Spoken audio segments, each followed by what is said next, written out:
বহু প্রতীক্ষার পর কাঞ্চনকন্যা এক্সপ্রেসের নতুন স্টপেজের শুভ সূচনা হলো শিলিগুড়ি মহকুমা পরিষদের অন্তর্গত নকশালবাড়ি রেল স্টেশনে।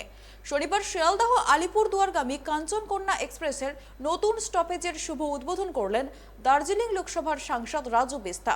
উপস্থিত ছিলেন মাটিগাড়া নকশালবাড়ির বিধায়ক আনন্দময় বর্মন, এডিআরএম এনজেপি সঞ্জয় চিল বারবার সহ রেলের আধিকারিক, নকশালবাড়ি ব্যবসায়ী সমিতি ও বিভিন্ন সংগঠনের সদস্যরা। এডিআরএম সঞ্জয় চিল বারবার জানান, এক মাসের জন্য পরীক্ষামূলকভাবে কাঞ্চনকন্যা এক্সপ্রেসের স্টপেজ দেওয়া হলো। টিকিট বিক্রি ও যাত্রী ওঠানামার উপর লক্ষ্য রেখে পরবর্তীতে প্রভাব থাকলে অন্যান্য ট্রেনের স্টপেজ দেওয়া হবে। সাংসদ রাজু বিস্তা জানান, নকশালবাড়ি স্টেশন একটি ঐতিহ্যবাহী স্টেশন। মানুষের দাবিকে খেয়াল করে কাঞ্চনকন্যা এক্সপ্রেসের স্টপেজ দেওয়া হলো। এর জেরে সাধারণ মানুষের থেকে স্থানীয় ব্যবসায়ী, নেপাল থেকে আসা যাত্রী ও একাধিক পড়ুয়াদের সুবিধা হবে এই নতুন স্টপেজে। পাশাপাশি কাঞ্চনকন্যা এক্সপ্রেসের উপর নির্ভর করে আগামী দিনে দিল্লিগ্রামী ট্রেনের স্টপেজ নিয়ে লক্ষ্য রাখা হবে বলে রেল সূত্রে জানা গিয়েছে। भारत की अर्थव्यवस्था दुनिया की 5वीं सबसे बड़ी अर्थव्यवस्था है। इंग्लैंड यानी लंदन को भी हम पीछे छोड़ चुके हैं। मुझे याद आता है 2013-14 के समय भारत टॉप 5 फ्रेजाइल इकोनॉमी में आता था। आज दुनिया के जो है टॉप 5 इकोनॉमी में आता है। और वो भारत जो बना है, भारत में बसने वाले, एक एक गांव में रहने वाले, एक एक शहर में रहने वाले लोगों से भारत बनता है। और उस मुकाम तक पहुंचने में नक्सलबाड़ी जैसे क्षेत्र का भी बहुत बड़ा योगदान है।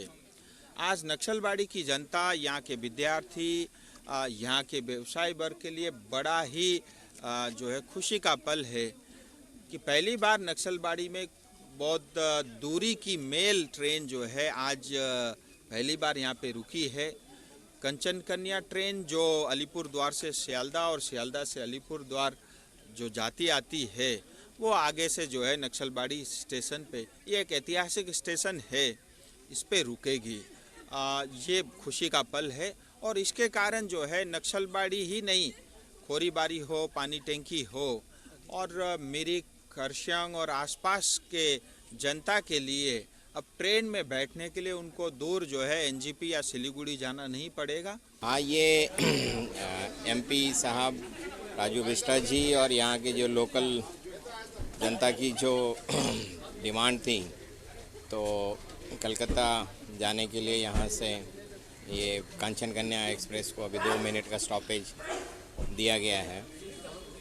इसको 1 महीना तक थोड़ा हम लोग देखेंगे कि कितना यहाँ से लोग उतरता है और चढ़ता है करके, उसके हिसाब से फिर आगे इसमें कंटिन्यू किया जाएगा। सर, अगले दिनों में क्या महानंदा कैपिटल एक्सप्रेस जो चल रहा है इधर से, उसका भी स्टॉपेज के बारे में आप लोग चिंता करते हैं कुछ? हाँ, देखते हैं यदि कांचनकन्या का जैसा मतलब रेस्पॉन्स रहेगा, उसके आधार पे आगे दिल्ली जाने वाली भी किसी ट्रेन का यहाँ पे कुछ यदि पब्लिक डिमांड रही तो उसके बारे में सोचा जा सकता है।